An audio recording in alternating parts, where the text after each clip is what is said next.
안녕하십니까? 노교수 광여입니다. 여러분, 우리는 지난 강독을 통해 대자연이 연출하는 참으로 장엄하고 경이로운 우주적 서사를 함께 마주했습니다.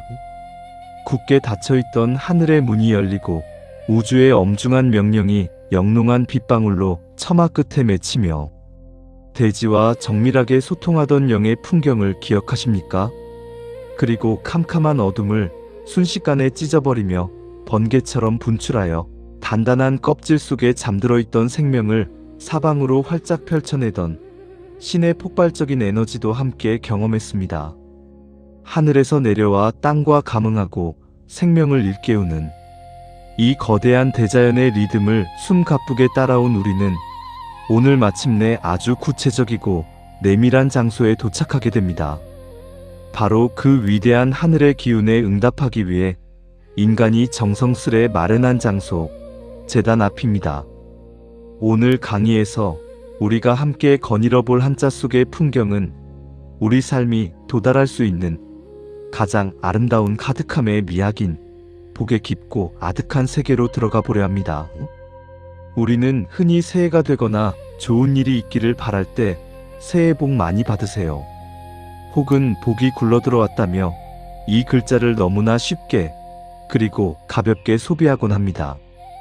현대인들에게 복이라는 글자는 마치 길을 걷다 우연히 죽게 되는 황금빛 동전이나 아무런 대가 없이 하늘에서 뚝 떨어지는 막연한 행운 혹은 나침반 없이 찾아오는 유행쯤으로 치부되고 있습니다.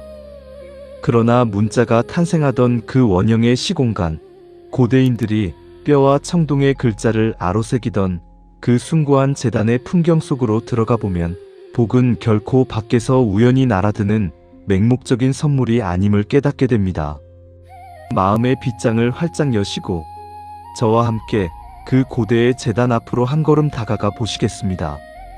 먼저 여러분의 머릿속에 복이라는 글자의 전체적인 구조를 천천히 그려보십시오. 이 글자는 크게 두 개의 묵직한 기둥으로 이루어져 있습니다. 왼편에는 하늘과 땅이 만나는 신성한 공간인 보일 C자가 굳건하게 자리 잡고 있으며 오른편에는 오늘 강의의 심장부인 가득할 복자가 위치해 있습니다. 우선 글자의 바탕을 이루는 왼편의 보일 C자를 가만히 들여다보겠습니다. 이 글자는 앞선 강의에서도 잠시 스쳐갔듯 하늘의 해와 달과 별빛이 일직선으로 내리비치는 경건한 재단의 모습을 본뜬 상형 문자입니다. 어두운 밤 혹은 여명의 고요한 시간에 재단 위로 하늘의 맑은 빛이 내려옵니다. 보이지 않던 우주의 아득한 섭리와 궁극적인 이치가 마침내 가시적인 우리 삶의 세계로 건너와 스스로를 드러내는 웅장한 첫 번째 단계입니다. 여기서 우리는 아주 중요한 첫 번째 통찰을 얻습니다. 복이라는 것은 나의 밖에서 정체불명의 방식으로 덮치는 기복적인 마법이 아닙니다. 복은 반드시 하늘의 이치와 인간의 삶이 만나는 이 재단이라는 공적이고 신성한 출발점에서 시작된다는 사실입니다. 하늘은 그저 이 재단을 맑게 비출 뿐입니다. 그렇다면 진정한 복을 완성하는 것은 무엇일까요? 바로 이 재단 위를 비추는 하늘의 빛 아래에 인간이 무엇을 올려놓았는가에 달려 있습니다. 이제 우리의 렌즈를 글자의 오른편 복의 본질을 담고 있는 가득할 복자로 깊숙이 당겨보겠습니다. 이 글자를 마치 현미경으로 관찰하듯 위에서부터 아래로 찬찬히 뜯어보십시오. 맨 위에는 무언가를 조심스럽게 담는 비좁은 입구가 있고 그 아래에는 널찍하고 듬직한 어깨가 있으며 맨 밑에는 마치 잉태한 여인처럼 배가 불룩하게 튀어나온 넉넉한 몸체가 자리하고 있습니다. 이 복자는 다름 아닌 가을 들녘에서 거둔 귀한 곡식으로 정성껏 빚은 맑은 술이 찰랑찰랑하게 가득 차 있는 넉넉한 술 항아리의 완벽한 상형입니다. 여기서 우리는 문자학 속에 숨겨진 고대인들의 참으로 놀랍고도 위대한 지혜를 하나 발견하게 됩니다. 여러분, 이 복자의 모양을 잘 기억해 두십시오. 이 글자는 또 다른 술 항아리 상형 문자인 유자와 쌍둥이처럼 무척 닮아 있습니다. 두 글자 모두 배가 불룩하고 바닥이 둥글거나 뾰족한 술병을 그렸습니다. 유가 술이 한창 익어가고 발효되는 항아리 그 자체의 물리적 실체를 뜻한다면, 복은 그 항아리 안에 정성스러운 내용물이 빈틈없이 가득 차 있음이라는 완성된 상태의 방점이 찍힌 글자입니다. 그래서 훗날 이 글자는 생명력이 가득하다, 풍요롭다, 부유하다는 뜻으로 뻗어나가게 됩니다. 자, 그렇다면 여기서 인문학적인 질문을 하나 던져보겠습니다. 여러분, 고대인들은 왜 제단 위에 올릴 이 귀한 그릇을 입구가 시원하게 뻥 뚫린 대접이나 넓적한 물병처럼 넓게 만들지 않고 굳이 저렇게 숨막힐 듯 비좁은 주둥이를 가진 형태로 빚었을까요? 물이라면 그저 입구가 넓은 그릇에 가득 담아두어도 아무런 상관이 없었을 것입니다. 그러나 이 불룩한 항아리 속에 담긴 것은 그저 흘러가는 물이 아닙니다. 그것은 봄부터 가을까지 인간이 피와 땀을 흘려 대지에서 얻어낸 곡식을 찌고 말리고 또다시 오랜 시간 인내하며 발효시켜 얻어낸 생명의 정수, 바로 술이기 때문입니다. 술이라는 액체는 그 성질상 알코올의 휘발을 막아내는 것이 생명입니다. 만약 입구가 넓었다면 그 귀한 기운은 공기 중으로 허망하게 날아가 버렸을 것입니다. 또한 공기 속에 산소와 무방비로 접촉하게 되면 술은 발효를 완성하지 못하고 시큼하게 산패해버리고 맙니다. 그리고 무엇보다도 신에게 올리는 제사에서 이 맑은 술이 가진 가장 핵심적인 가치는 바로 그 진하고 깊은 향에 있습니다.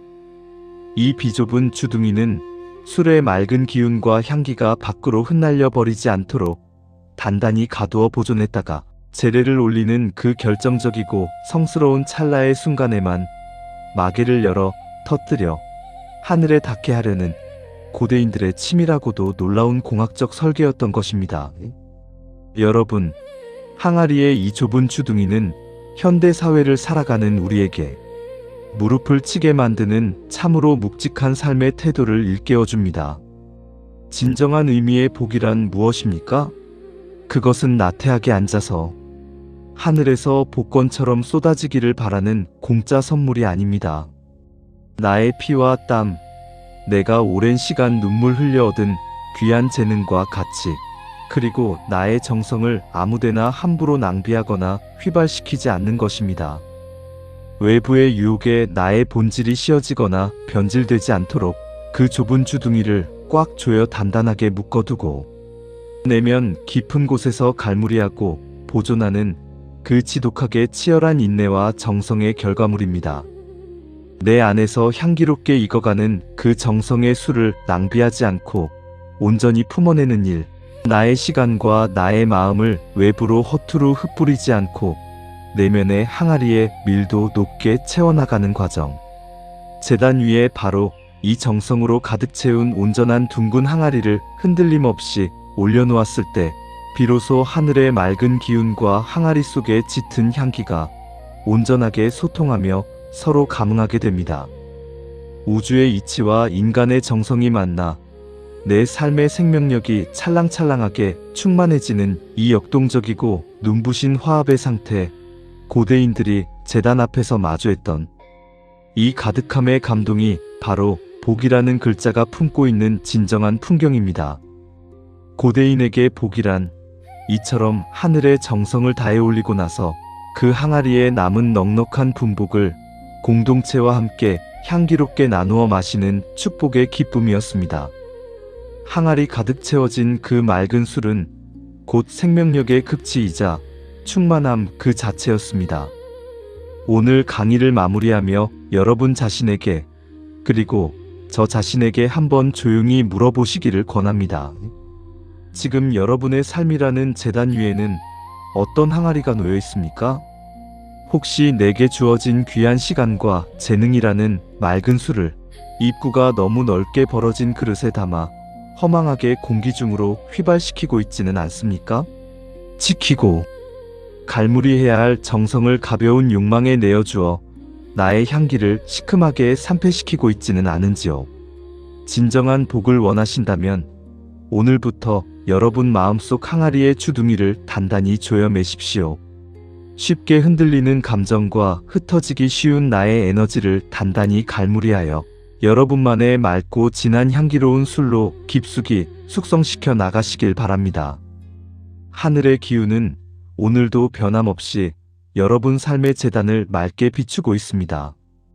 그 재단 위에서 내가 준비한 온전하고 둥근 항아리로 하늘과 기쁘게 화합할 것인지는 결국 우리 각자의 준비된 태도와 일상을 갈무리하는 지극한 정성에 달려 있습니다. 오늘 이 가득함에 웅장하고 향기로운 서사가 여러분의 사유에 깊은 울림으로 남기를 소망합니다.